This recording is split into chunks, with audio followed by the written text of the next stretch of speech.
कौसल्या सुप्रजा रामः पूर्वा सन्ध्या प्रवर्तते उत्तिष्ठ नरशार्दूल कर्तव्यं दैवमाह्निकम् कौसल्या सुप्रजा रामः पूर्वा सन्ध्या प्रवर्तते उत्तिष्ठ नरशार्दूल कर्तव्यं दैवमाह्निकम्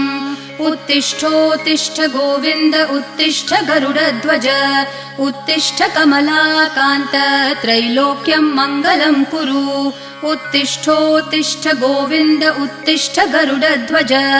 उत्तिष्ठ कमलाकान्त त्रैलोक्यं मङ्गलं कुरु मातः समस्त जगतां मधुकैटभारेः वक्षो विहारिणि मनोहर दिव्यमूर्ते श्रीस्वामिनि श्रितजनप्रिय दानशीले श्रीवेङ्कटेश दयिते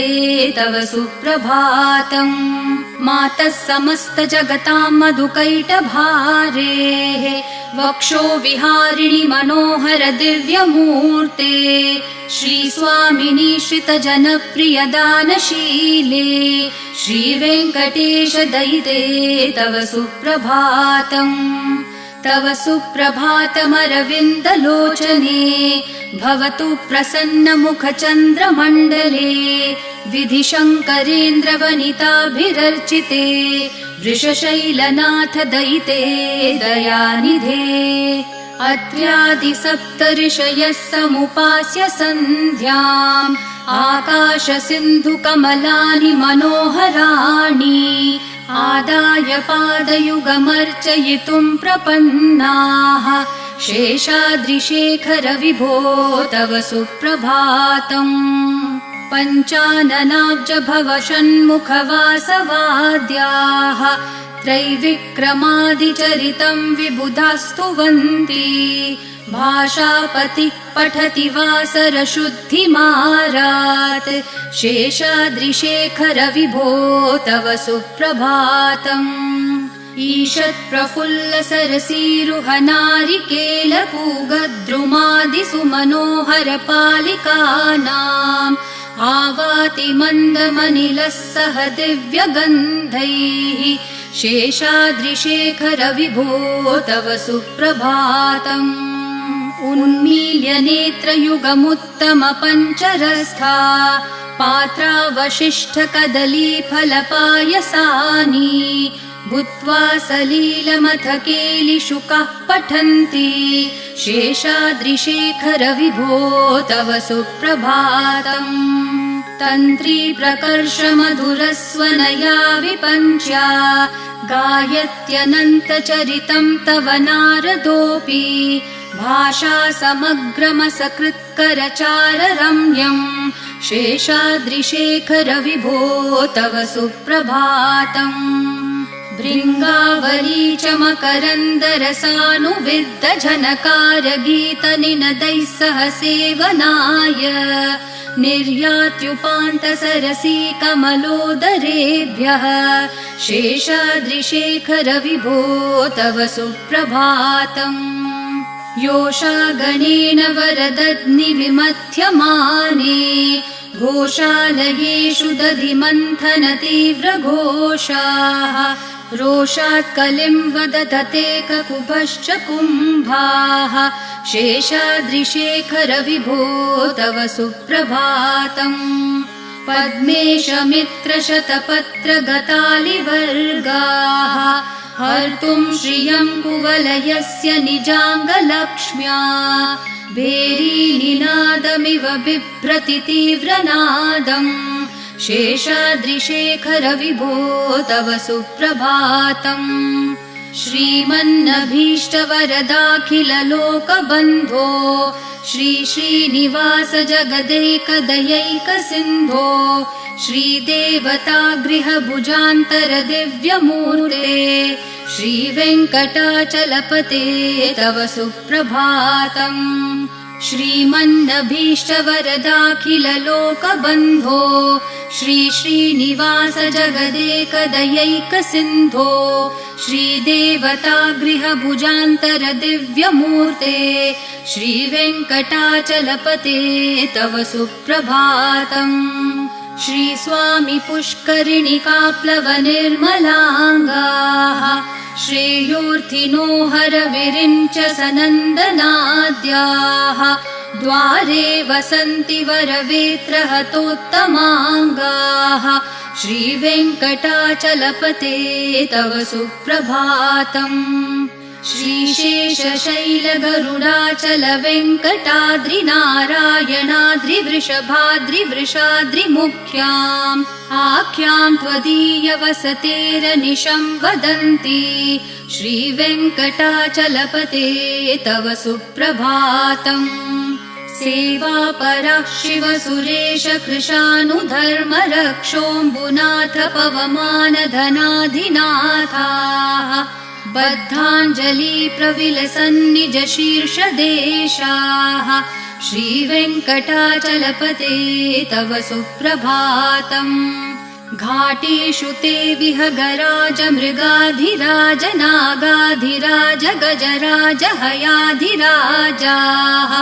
स्वस्वाधिकारमहिमाधिकमर्थयन्ते श्रीवेङ्कटाचलपते तव सुप्रभातम् सूर्येन्दुभौमबुधवाक्पतिकाव्यसौरिस्वरभानुकेतुदिविशत्परिषत्प्रधानाः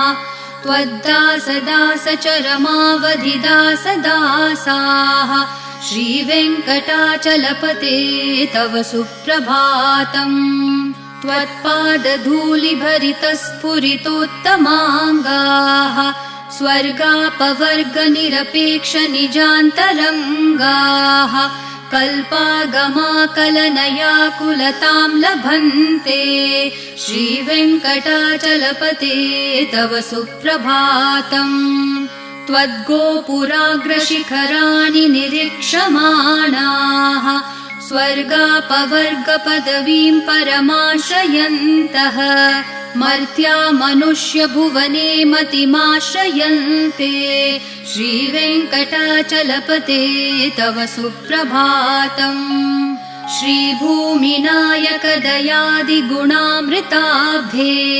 देवाधिदेव जगदेक शरण्यमूर्ते श्रीमन् अनन्त गरुडादिभिरर्चिताङ्घ्रे श्रीवेङ्कटाचलपते तव सुप्रभातम् श्रीपद्मनाभ पुरुषोत्तम वासुदेव वैकुण्ठमाधव जनार्दन चक्रपाणे श्रीवत्सचिह्न शरणागत पारिजात श्रीवेङ्कटाचलपते तव सुप्रभातम् कन्दर्पदर्पहर सुन्दर दिव्यमूर्ते कान्ताकुचाम्बुरुह कुड्मललोल दृष्टे कल्याण निर्मल गुणाकर दिव्यकीर्ते श्रीवेङ्कटाचलपते तव सुप्रभातम् मीनाकृते कमठकोल नृसिंहवर्णिन् स्वामिन् परश्वथ तपोधन रामचन्द्र शेषांश राम यदुनन्दन कल्किरूप श्रीवेङ्कटाचलपते तव सुप्रभातम् एलालवङ्गधनसार सुगन्धितीर्थम् दिव्यं वियत्सरिति हेम घटेषु पूर्णम्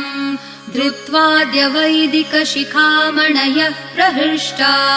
तिष्ठन्ति वेङ्कटपते तव सुप्रभातम् भास्वानुदेति विकचानि सरोरुहाणि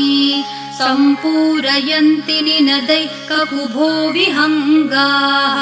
श्रीवैष्णवा सततमर्थितमङ्गलास्ते धामाश्रयन्ति तव वेङ्कट सुप्रभातम् ब्रह्मादयः सुरवराः समहर्षयस्ते सन्तः सनन्दन मुखास्तवथ योगिवर्याः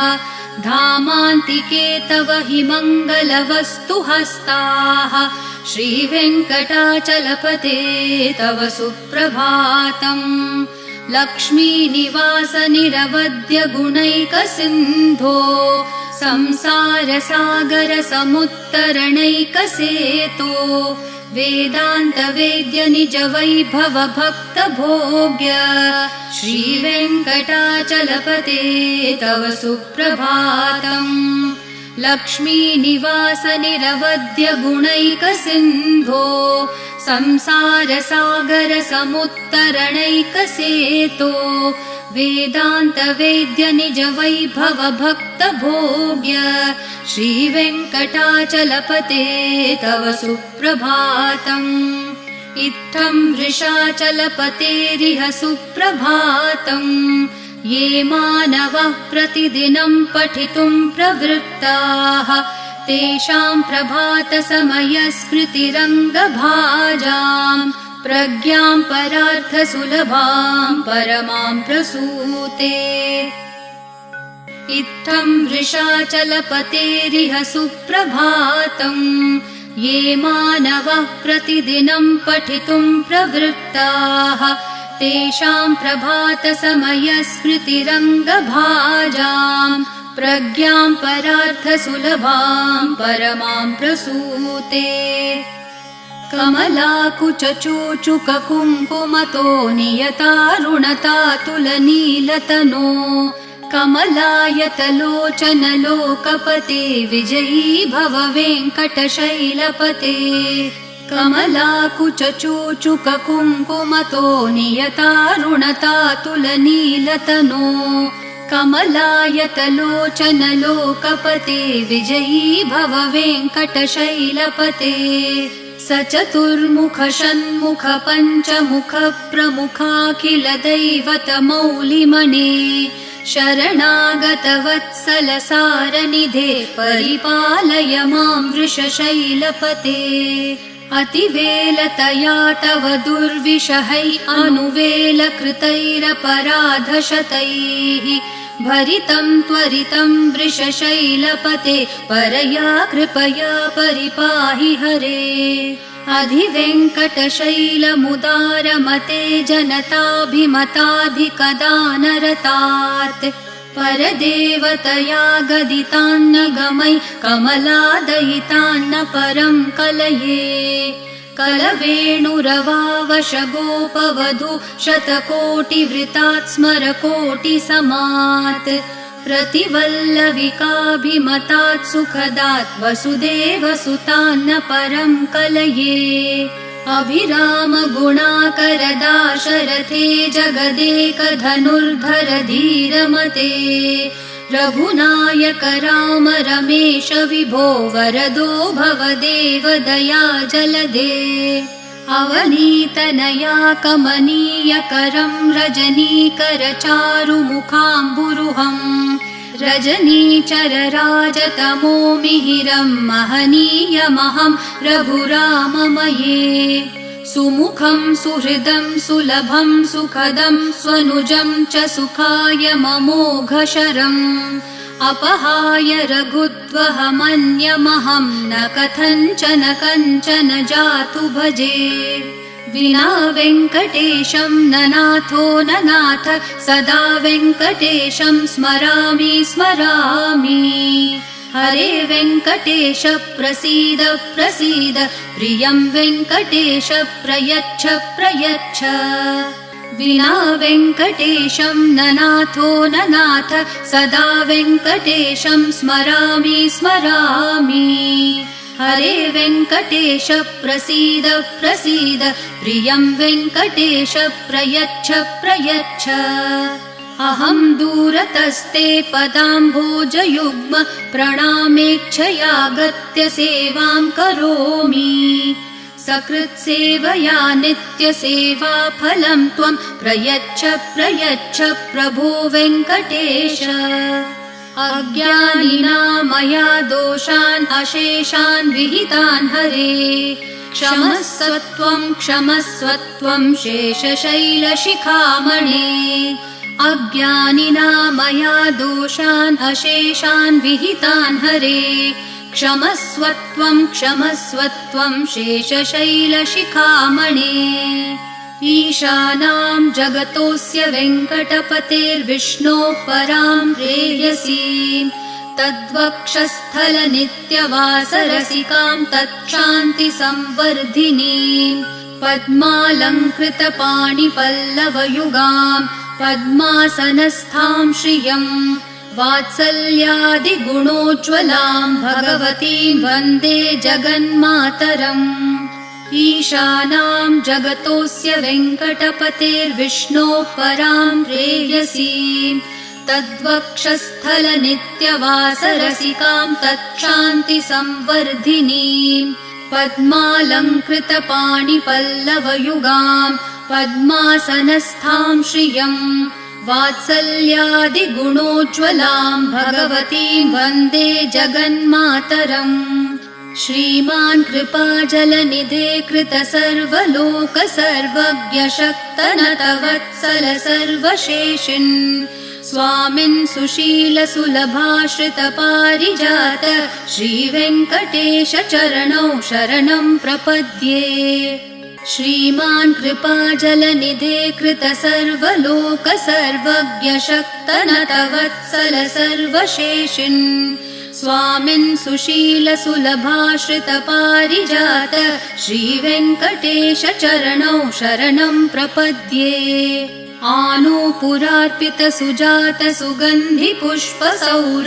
आनूपुरार्पितसुजातसुगन्धिपुष्पसौरभ्यसौरभकरौ समसन्निवेशौ सौम्यौ सदानुभवनेऽपि नवानुभाव्यौ श्रीवेङ्कटेश चरणौ शरणं प्रपद्ये सद्यो विकासि समुदित्वरसान्द्ररागः सौरभ्य निर्भर सरोरुह साम्यवार्ताम् सम्यक्षु साहसपदेषु विलेखयन्तौ श्रीवेङ्कटेश चरणौ शरणं प्रपद्ये रेखामयध्वज सुधाकलशातपत्रवज्राङ्कुशाम्बुरुहकल्पकशङ्खचक्रैः भव्यैरलङ्कृततलौ परतत्त्वचिह्नैः श्रीवेङ्कटेश चरणौ शरणं प्रपद्ये ताम्रोदरद्युतिपराजितपद्मरागौ ब्राह्मेर्महोभिरभिभूतमहेन्द्रनीलौ उद्यन्नखांशुभिरदस्तशशाङ्कभासौ श्रीवेङ्कटेश चरणौ शरणं प्रपद्ये सप्रेमभीतिकमलाकरपल्लवाभ्यां सम्माहनेऽपि सपदि क्लममादधानौ कान्ताववाङ्मनसगोचरसौकुमार्यौ श्रीवेङ्कटेश चरणौ शरणं प्रपद्ये लक्ष्मीमहीतदनुरूपनिजानुभावन्नीलादिदिव्यमहिषीकरपल्लवानाम् आरुण्यसङ्क्रमणतः किल सान्द्ररागौ श्रीवेङ्कटेश चरणौ शरणं प्रपद्ये नित्यानमद्विधि शिवादिकिरीटकोटि प्रत्युक्तदीप्तिनवरत्नमःप्ररोहैः नीराजनाविधिमुदारमुपादधानौ श्रीवेङ्कटेश चरणौ शरणं प्रपद्ये विष्णोपदे परम इत्युदितः प्रशंसो यौ मध्य उत्स इति भोग्यतयाप्युपातौ भूयस्ततेति तव पाणितलप्रदिष्टौ श्रीवेङ्कटेश चरणौ शरणं प्रपद्ये पार्थाय तत्सदृशसारथिना त्वयैव यौ दर्शितौ स्वचरणौ शरणं व्रजेति भूयोऽपि मह्यमिह तौ करदर्शितौ ते श्रीवेङ्कटेश चरणौ शरणं प्रपद्ये मन्मूर्धिकालियफने विकटाटवीषु श्रीवेङ्कटाद्रिशिखरे शिरसि श्रुतीनाम् चित्तेऽप्यनन्यमनसां सममाहितौ ते श्रीवेङ्कटेश चरणौ शरणं प्रपद्ये आम्लानहृष्यदवनीतलकीर्णपुष्पौ श्रीवेङ्कटाद्रिशिखराभरणायमानौ आनन्दिताखिलमनोनयनौ तवेतौ श्रीवेङ्कटेश चरणौ शरणं प्रपद्ये प्रायप्रपन्नजनता प्रथमावगाह्यो मातुस्तनाविविशिशोरमृतायमानौ प्राप्तौ परस्परतुलामतुलान्तरौ ते श्रीवेङ्कटेशचरणौ शरणं प्रपद्ये सत्वोत्तरैः सततसेव्यपदाम्बुजेन संसारतारकदशार्द्रदृगञ्चलेन सौम्योपयन्तृमुनिना मम दर्शितौ ते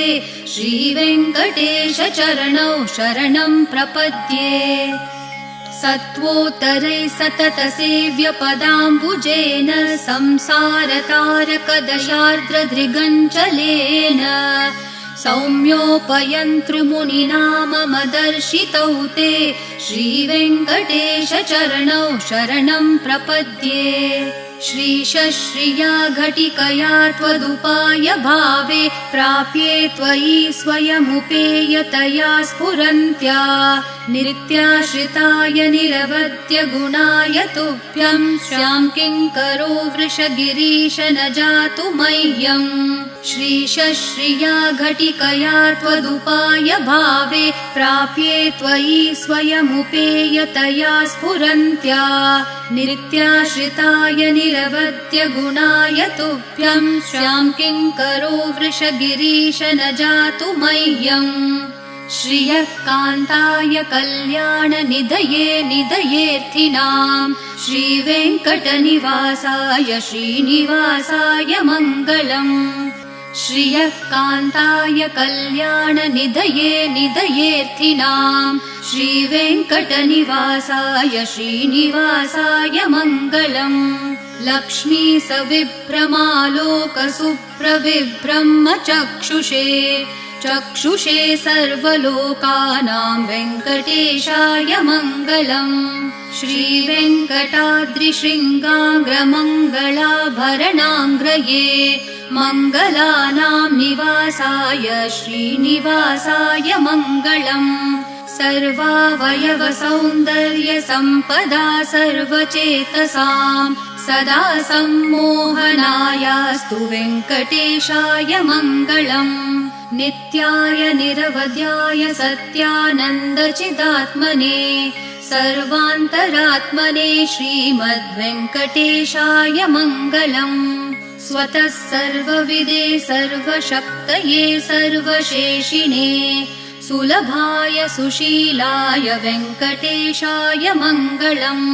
परस्मै ब्रह्मणे पूर्णकामाय परमात्मने